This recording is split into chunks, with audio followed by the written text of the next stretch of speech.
let's talk about India. When people think of India, two things come to mind. Well, besides the whole spicy food and like a billion people thing, two things do come to mind: caste and colonialism. Caste is seen as an age-old system of oppression that represents the cruelty of Hindu nature and places people into discriminatory and immovable hierarchies. Meanwhile, colonialism is seen as being the evil of the British Empire and the cause of one of the greatest freedom movements in world history, the likes of which brought about people such as Lakshmi Bai, the Queen of Jhansi, and Mahatma Gandhi. When people think of these two parts of India, they do not think them to be related. However, what most don't realize is that one has had direct influence in shaping the other to be what it is today. The caste system as it is seen today is a result of Britain's need for a clear colonial social order to facilitate their rule, causing them to rid the caste system of its social fluidity through various means such as the censuses of India and making the caste system the oppressive class system it is today. Okay, that was me talking really fast, and might have gone completely over your head, but don't worry, by the end of this short movie, I promise that you will know exactly how the caste system became what it is today. You ready? Okay, let's go. In order to understand the sheer amount of change that has been enacted on the caste system by more people than just the British Empire, we must begin our journey by simply looking at the caste system as it was meant to be, a religious construct of societal organization. The caste, or jati system, is a Hindu religious practice that dates back between 400 BCE and 200 CE. It is made up of 4 different castes: Brahman, Kshatriya, Vaishya, and Shudra. The role of each in society is described accurately in the ancient Hindu text known as the Law of Manu. In it, it is stated that the Lord created the castes as such, quote, "To Brahmins he assigned the teaching and studying of the scriptures, sacrificing for their own benefit and for others, and giving and accepting of alms. The Kshatriya he commanded to protect the people, to bestow gifts, to offer sacrifices, to study the scriptures, and to abstain from attaching himself to sensual pleasures. The Vaishya were to tend cattle, to bestow gifts, to offer sacrifices, to study the scriptures, to trade, to lend money, and to cultivate land. One occupation only the Lord prescribed to the Shudra, to serve meekly these other 3 castes." While untouchability is not an official caste within the system, it traditionally is used for people who have stooped so low in their karma and guna that they do not even fit into the Shudra category. You may be wondering, what is this karma and guna that he's talking about? Allow me to explain. How caste is decided is explained in the Bhagavad Gita. This ancient Hindu text, recited to the warrior Arjuna by the Indian god Krishna in the Indian epic the Mahabharata, contains one of the first mentions of the caste system in history. In this particular verse within the Bhagavad Gita, the Lord Krishna recites, "Chaturvarnyam maya shrishtam gunakarma vibhagasaha tasya karta marapimam vidya kartaramavayam." Translated into English, this reads, "The fourfold caste has been created by me according to the differentiation of guna and karma. Though I am the author thereof, know me as the non-doer and immutable."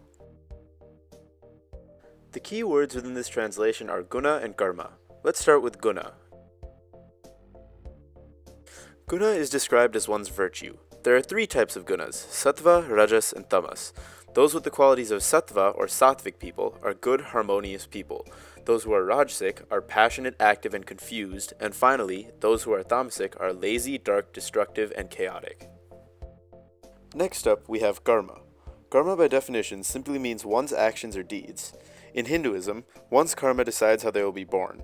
One with good karma will be reborn as a human, while one with bad karma may be reborn as an insect, such as a mosquito. If one's karma is good enough, they attain moksha or become one with God and do not continue to be reborn. Just as karma plays a role in how an entity is reborn, it also, along with guna, decides one's caste in Hindu society. Those who are sattvic and do good deeds will become Brahmins or Kshatriyas. However, those who fail in their karma and are rajasic or tamasic will become Vaishyas, Shudras, or even untouchables. However, they are not stuck there forever. Through good actions and an active effort to be more sattvic, upward mobility through the caste system can be achieved. Conversely, if one's deeds become bad or they become sattvic or tamasic, they can move down caste too. Indians, like any other inhabitants of the world, were only human, and rather than waiting and living a lifetime doing good deeds, would seek other, faster ways to achieve upward mobility through the caste system.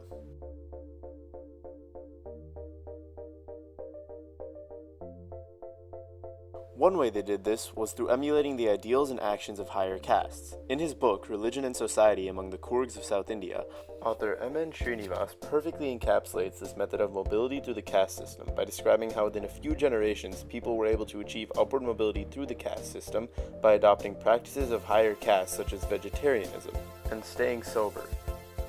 The process of adopting these ideals in order to move up in society was called Sanskritization.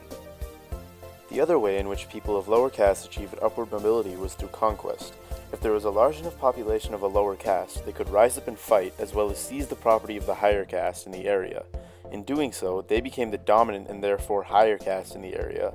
Both these methods of upward mobility strayed off the ideal path of movement within caste.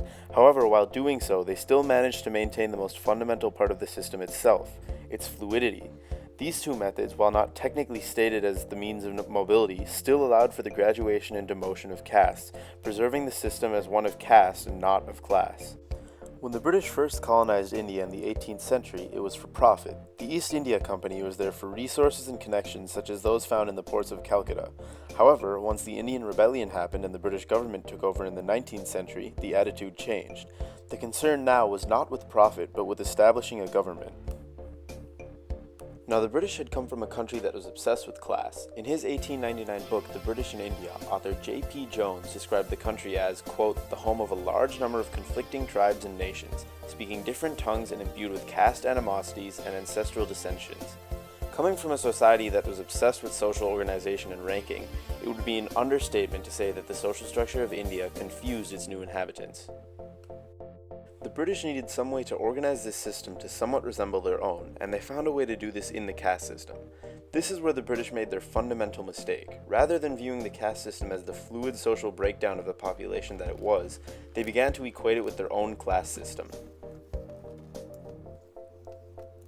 The British took many measures to help facilitate this change within the caste system, the most important being the censuses of India. Meant to help count the vast population of India, the censuses such as that of 1872 were not only ineffective due to their inability to account for regional subcastes, but also put caste at the forefront of Indian society. This caused the British to pay more attention to an increased rigidity within the system, the biggest consequence of which was increased division between the castes.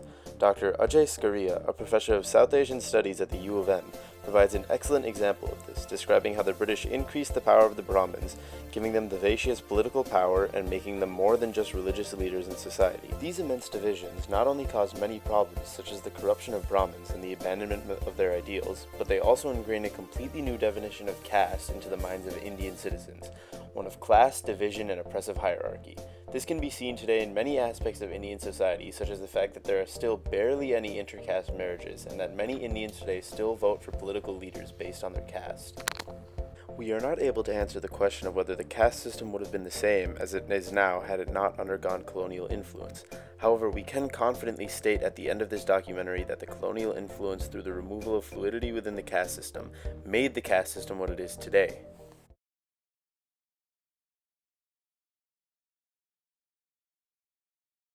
The Indian caste system died with colonialism, but the British caste system continues to oppress and divide to this day.